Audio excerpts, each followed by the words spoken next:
क्या कभी ऐसा लगा है कि प्रतियोगी परीक्षाओं में गणित के सवाल हल करते करते समय ही खत्म हो जाता है? सोचिए, 25 सवालों के लिए अगर सिर्फ 15 मिनट मिलें तो क्या ये नामुमकिन लगता है? खैर, आज हम इसी चुनौती को पार करने के तरीकों पर बात करने वाले हैं। तो सबसे बड़ा सवाल यही है, क्या ये सच में मुमकिन है? क्या कोई ऐसी तरकीब हो सकती है जो इस नामुमकिन से दिखने वाले काम को मुमकिन बना दे? तो चलिए आज इसी का जवाब ढूंढते हैं। और इसका जवाब ना इस एक सीधी सी सोच में छिपा है। ये लंबी लंबी कैलकुलेशन करने के बारे में है ही नहीं। ये तो बस सोचने का तरीका बदलने के बारे में है। मतलब कलम से ज्यादा दिमाग का इस्तेमाल करना। तो चलिए शुरू करते हैं। देखिए, शॉर्टकट सीखने से पहले किसी भी सवाल को हल करने का जो पारंपरिक, जो भरोसेमंद तरीका है, उसे समझना बहुत जरूरी है।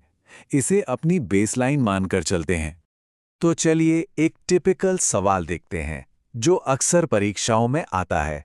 हमारे पास 5 रुपए, 10 रुपए और 20 रुपए के सिक्के हैं, जिनका अनुपात है 3, 5 और 7, और इनकी कुल कीमत है 1845 रुपए। अच्छा, तो नॉर्मल तरीके से हम क्या करते हैं? हम पहले हर अनुपात इकाई का कुल मूल्य निकालते हैं, जो यहाँ 205 यूनिट बनता है। फिर हम देखते हैं कि असल राशि इस यूनिट से कितने गुना ज्यादा है, जो कि 9 गुना है। और आखिर में हम सबसे छोटे सिक्के के मूल्य यानी 15 यूनिट को 9 से गुणा करके 135 रुपए पर पहुंच जाते हैं। तरीका एकदम सही है, पर इसमें टाइम तो लगता है। तो असली बदलाव यहां से शुरू होता है। अपनी सोच को कैसे बदलें, इसका पहला कदम है जवाब के ऑप्शंस को सिर्फ एक मंजिल नहीं, बल्कि एक बहुत ही पावरफुल टूल के रूप में देखना। तो यहाँ एक बिल्कुल अलग सोच है। शुरू से जवाब निकालने के बजाय क्यों ना दिए गए ऑप्शंस को ही टेस्ट कर लिया जाए। चलिए देखते हैं ये काम कैसे करता है। अब जरा इन दोनों तरीकों के बीच का फर्क देखिए। एक तरफ हैं लंबे चौड़े स्टेप्स और दूसरी तरफ है एक सीधी सरल चेकिंग। स्मार्ट तरीके में हम सिर्फ एक ऑप्शन उठाते हैं और बस दो चीजें चेक करते हैं, टोटल वैल्यू और सिक्कों का अनुपात। इसे एक उदाहरण से समझते हैं। मान लीजिए ऑप्शन बी कहता है कि सिक्के हैं 15, 30 और 45। तो सबसे पहले हम टोटल वैल्यू चेक करते हैं और वो 390 रुपये आ जाती है। पहली शर्त पूरी। फिर हम अनुपात चेक करते हैं। 15, 30, 45 को छोटा करने पर 1, 2, 3 ही आता है। दूसरी शर्त भी पूरी और बस बिना किसी लंबी चौड़ी कैलकुलेशन के जवाब मिल गया। चलिए अब लेवल थोड़ा और बढ़ाते हैं। कुछ मुश्किल सवालों के लिए हमें कुछ खास और ज़बरदस्त टूल्स की ज़रूरत पड़ती है। ये जो आय और खर्च वाले सवाल होते हैं, ये अक्सर मुश्किल लगते हैं, है ना? लेकिन इनके लिए एक बहुत ही असरदार तरीका है, जिसे कहते हैं क्रॉस मल्टीप्लिकेशन मेथड, यानी आड़ा तिरछा गुणा करने की विधि। तो सिचुएशन कुछ ऐसी है, अजय और अमित की आय का अनुपात है 6 और 7, उनके खर्च का अनुपात है 2 और 4, और दोनों ही 63,000 रुपये बचाते हैं। अब देखिए ये मेथड काम कैसे करता है। ध्यान से देखिएगा। पहले आय और खर्च के अनुपातों को तिरछा गुणा करें, मतलब 6 को 4 से और 7 को 2 से, और फिर उनका अंतर निकालें, जो आया 10 यूनिट। इसके बाद खर्च के अनुपात और बचत को तिरछा गुणा करें और उनका अंतर आया 1,26,000 रुपये। अब 10 यूनिट 1,26,000 के बराबर है, मतलब 1 यूनिट की वैल्यू हुई 12,600 रुपये। है ना कमाल का तरीका? अच्छा, अब एक और मजेदार कंसेप्ट को समझने के लिए एक कहानी सुनते हैं।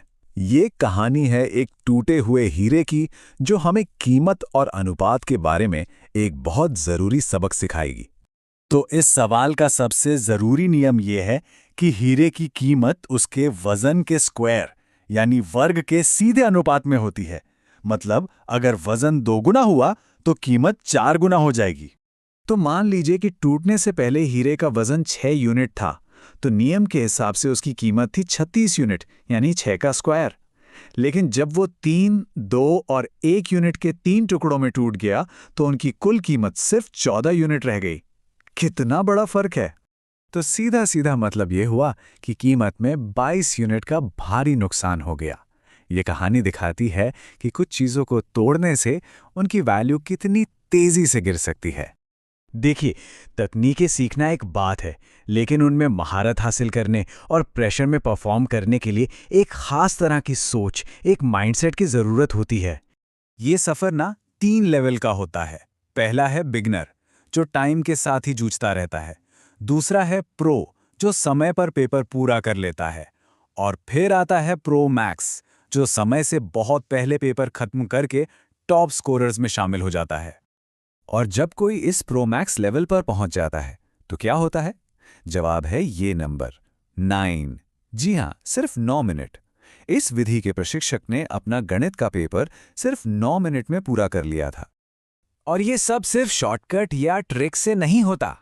ये लेवल आता है बहुत सारी प्रैक्टिस से, सवालों को देखते ही सही तरीका पहचानने की काबिलियत से, और परीक्षा के प्रेशर में भी शांत रहकर परफॉर्म करने के कॉन्फिडेंस से। तो आज जो भी सीखा है उसे लागू करने का समय आ गया है। हम आज की बातचीत को इसी सवाल के साथ खत्म करते हैं, जो सिर्फ एक सवाल नहीं बल्कि एक चुनौती है। अपनी तैयारी में सबसे पहले कौन सी स्मार्ट तकनीक अपनाई जाएगी? वीडियो को लाइक करें, चैनल को सब्सक्राइब करें। वीडियो अच्छा लगा हो तो कमेंट जरूर करें। धन्यवाद। जय हिंद, जय भारत।